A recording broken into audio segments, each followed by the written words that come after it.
Assalamualaikum warahmatullahi wabarakatuh. Hello everyone. Perkenalkan, saya Fitri Airosdiana. Saya mahasiswi dari Horizon University Indonesia, program studi S1 Keperawatan, Fakultas Ilmu Kesehatan. Pada video kali ini, saya akan membahas tentang penyakit diare. Penyakit diare ini pastinya sudah tidak asing lagi kan pada kehidupan sehari-hari kita, karena diare sangat umum terjadi pada balita sampai lansia sekalipun. Diare merupakan salah satu penyakit paling umum di mana orang-orang mencari pertolongan medis karena dapat membahayakan nyawa. Jadi, di sini saya akan membahas sedikit tentang apa itu diare, apa penyebab dan tanda gejalanya, dan juga bagaimana sih cara mengatasinya. Yuk kita simak sama-sama. Apa sih diare itu? Diare adalah penyakit yang ditandai dengan bertambahnya frekuensi defekasi atau buang air besar lebih dari 3 kali sehari, disertai dengan perubahan konsistensi tinja menjadi cair, dengan atau tanpa darah dan lendir. Hasil riset oleh Kemenkes RI pada tahun 2020 menyatakan penyebab kematian terbanyak pada kelompok anak usia 1-5 tahun disebabkan oleh penyakit diare. Data dari Badan Pusat Statistik Provinsi DKI Jakarta, kasus diare pada tahun 2021 di daerah Jakarta Timur mencapai 3.117 kasus. Data Kemenkes RI tahun 2019 dalam penelitian yang telah dilakukan kelompok anak berusia 1-4 tahun dan jenis kelamin perempuan menjadi kelompok yang paling banyak mengalami diare. Kasus kematian pada penyakit diare paling sering diakibatkan oleh adanya dehidrasi berat dengan 70-80% merupakan pasien balita. Selanjutnya ada jenis diare. Diare dibagi menjadi 2, yaitu diare akut dan diare kronis. Diare akut biasanya berlangsung selama beberapa hari dan biasanya disebabkan oleh infeksi yang disebabkan oleh bakteri, virus, atau parasit. Sedangkan diare kronis berlangsung lebih lama daripada diare akut, umumnya lebih dari 14 hari. Diare kronis dapat mengindikasikan adanya gangguan yang serius, seperti kolitis ulcerativa atau penyakit Crohn atau sindrom iritasi usus besar. Mari kita kenali tanda dan gejala diare. Yang pertama yaitu sakit perut, yang kedua mual dan muntah yang berlebih, yang ketiga BAB lebih dari 3 kali sehari dengan feses cair, yang keempat mengalami demam. Yang kelima, dehidrasi atau rasa haus yang berlebih. Yang keenam, nafsu makan menurun. Lalu yang ketujuh itu berat badan menurun. Selanjutnya, apa saja sih penyebab diare itu?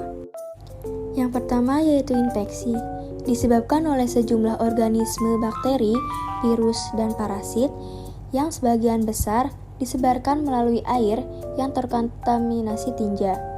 Yang kedua ada efek samping obat-obatan tertentu, lalu tidak mencuci tangan sebelum makan. Bisa juga disebabkan oleh alergi atau keracunan makanan, alergi makanan atau minuman tertentu, yaitu suatu keadaan di mana usus tidak dapat menyerap makanan atau minuman tersebut sehingga pada orang yang sensitif dapat menyebabkan diare. Lalu ada kelainan pada usus atau iritasi saluran pencernaan ditandai dengan adanya darah pada feses, gangguan pada pencernaan. Yang terakhir gangguan psikologis dan stres seperti rasa takut dan cemas. Diare dapat dicegah dengan beberapa cara. Di antaranya yaitu yang pertama dengan mencuci tangan menggunakan sabun sebelum dan sesudah makan, serta sesudah BAB. Lalu mengkonsumsi makanan atau minuman yang sudah matang dan higienis. Lalu menjaga kebersihan rumah dan lingkungan sekitar. Menggunakan jamban atau toilet yang sehat. Sedangkan pada bayi diberikan ASI eksklusif pada bayi usia 0-6 bulan. Sedangkan bila anak diberikan susu formula, rebus dahulu botol susu sebelum diberikan pada bayi.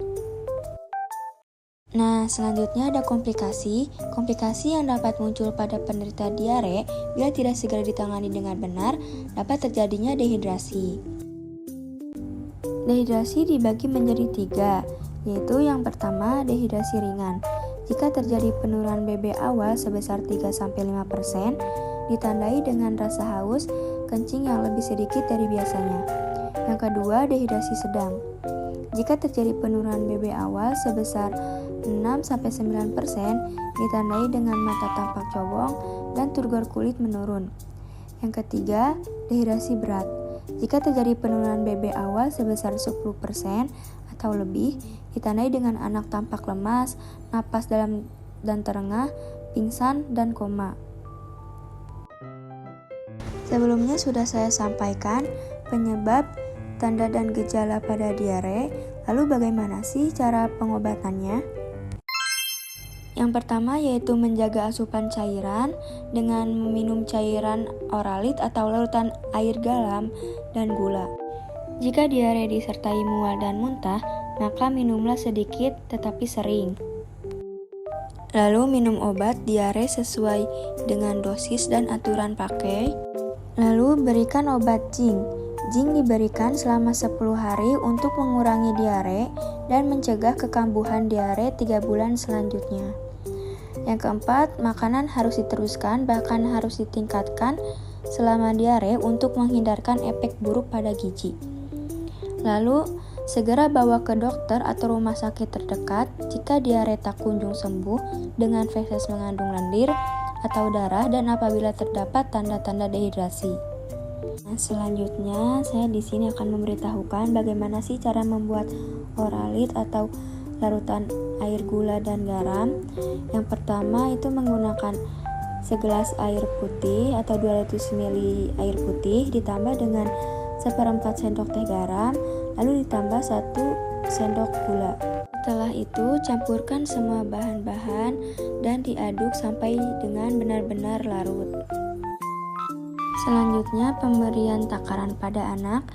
Minumkan segera cairan oralit sedikit demi sedikit sampai anak tidak merasa haus lagi dengan takaran sebagai berikut. Pada anak umur kurang dari 1 tahun, 3 jam pertama 1,5 gelas, selanjutnya setiap kali mencret setengah gelas. Pada anak umur 1-4 tahun, 3 jam pertama 3 gelas, selanjutnya setiap kali mencret 1 gelas. Dan pada anak umur 5 tahun ke atas, minum larutan langsung dari cangkir atau gelas dengan tegukan yang sering. Diare dilihat seperti penyakit biasa dan sepele. Apabila salah dalam menanganinya, ini dapat berakibat buruk bagi kesehatan hingga mengalami kematian. Maka dari itu, ayo kita cegah diare mulai sekarang. Baik teman-teman, mungkin hanya itu saja pembahasan video kali ini. Semoga bermanfaat.